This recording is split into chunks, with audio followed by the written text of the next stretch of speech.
Dans le cadre des corrigés des séries d'algèbre de S2, voici aujourd'hui la série 3 facultative, les exercices numéro 3 et 4. Il s'agit de la vidéo numéro 18. Alors l'exercice 3, vous l'avez devant vous.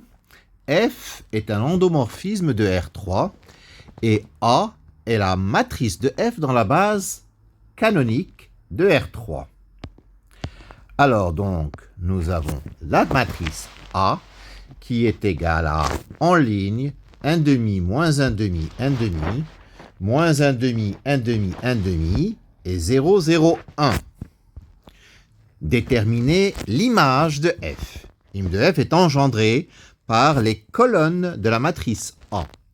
Donc, l'image de F, c'est vecte de C1, C2, C3. Or, C1 et C2 sont proportionnels, sont même opposés. Donc, l'image de F, c'est vecte de C1 et C3. Ainsi, l'image de F, c'est vecte de 1 demi moins 1 demi, 0, et 1 demi, 1 demi, 1. Que je peux transformer en vecte de 1 moins 1, 0. Si je multiplie le premier vecteur U par 2, j'obtiens 1 moins 1, 0. Et le deuxième vecteur, je prends la somme de U et de V. J'obtiens donc 1, 0 et 1. Voilà nos deux vecteurs qui engendrent l'image. Le rang de A, c'est 2. Le rang de F, c'est 2. La dimension de l'image de F, c'est 2. Donc, d'après le théorème du rang, la dimension du noyau, c'est 3 moins 2, c'est égal à 1. Alors, nous avons F de E1 égale 1 demi de E1 moins 1 demi de E2, c'est la première colonne. F de E2, c'est moins 1 demi de E1 plus 1 demi de E2, c'est la deuxième colonne.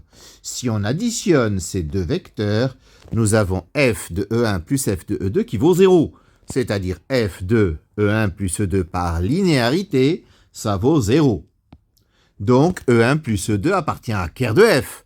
C'est un vecteur non nul de Ker de F. Mais dimension de Ker de F, c'est 1. Donc E1 plus E2 engendre Ker de F. C'est une base de Ker de F. Voilà pour cet exercice numéro 3.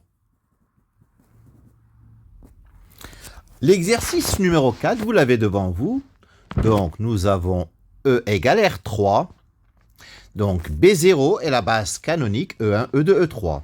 Et nous considérons les trois vecteurs U, V et W. U, c'est 1, 1, 0. Ou plutôt, U, c'est 1, 1, 4. V, c'est 0, 1, 2. Et W, c'est 1, 0, 1. Et nous posons la matrice P, dont les colonnes sont les coordonnées des trois vecteurs U, V, W dans la base canonique. Alors, si les trois vecteurs forment une base, si U, V, W forment une base, alors bien entendu P sera inversible. Ce sera la matrice de passage de la base canonique à la base UVW. Alors, P, comme nous l'avons dit, représente en colonne les coordonnées de vue UV et W dans la base canonique. Donc, nous allons montrer que cette matrice P est de rang 3. Alors, pour le montrer, nous allons faire une réduite de Gauss. Donc, nous allons la rendre triangulaire. Dans un premier temps, nous allons remplacer L2 par L2 moins L1 et L3 par L3 moins 4L1. Nous arrivons à la matrice 1, 0, 1, 0, 1, moins 1, 0, 2, moins 3. Puis, nous allons faire L3 moins 2L2. Nous obtenons 1, 0, 1, 0, 1, moins 1, 0, 0, moins 1. L3 moins 2, L2. Donc, nous avons une matrice triangulaire dont les termes diagonaux sont tous non nuls. Elle est bien entendu inversible. P est donc de rang 3. Elle est inversible. C'est la matrice de passage de B0 à B1. Troisième question. Soit X le vecteur 1, moins 1, moins 1. Nous souhaitons déterminer les coordonnées de X dans B1. Pour cela, il s'agit de calculer P-1. Si je pose grand X égale petit x, petit y, petit z et grand y égale petit a, petit b, petit c, de manière à ce que Px soit égal à y, alors nous aurons x plus z égale petit a, x plus y égale petit b, et 4x plus 2y plus petit z égale petit c. C'est-à-dire z égale a moins x, y égale b moins x, et 4x plus 2y plus z égale à petit c. Donc z égale à a moins x, y égale à b moins x, et 4x plus 2b moins 2x plus a moins x égale à petit c.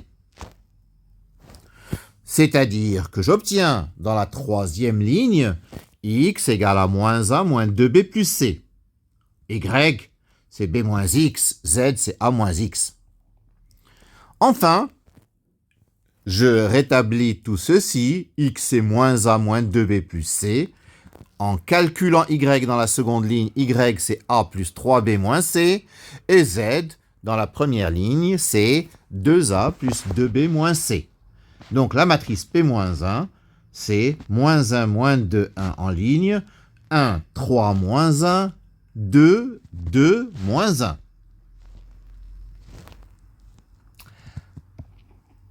Alors, P-1 multiplié par le vecteur colonne représentant les coordonnées de petit x donnera les coordonnées de petit x dans la base UVW. Donc P-1 fois 1, moins 1, moins 1, je calcule, ça me donne moins 1 plus 2 moins 1, c'est-à-dire 0. 1 moins 3 plus 1, ça fait moins 1. 2 moins 2 plus 1, ça fait 1. Donc 0, moins 1 et 1 seront les coordonnées de petit x dans la base UVW, dans la base B1. Soit F, un endomorphisme de E, a la matrice de F dans la base B0 et B, la matrice de F dans la base B1. Alors, la relation entre A, B, P et P-1, c'est la formule de changement de base. B égale P-1 fois A fois P. C'est-à-dire la matrice P-1 que j'écris, la matrice A que j'ai donnée juste à côté, et la matrice P qui est tout à fait en haut. Je calcule P-1 fois A me donne la matrice 0, 6, moins 5, 1, moins 8, 6, 2, moins 7, 8. Je multiplie ceci par la matrice, donc qui est à droite, 1, 0, 1, 1, 1, 0, 4, 2, 1. J'obtiens donc la matrice moins 14, moins 4, moins 5, 17, 4, 7 et 27, 9, 10.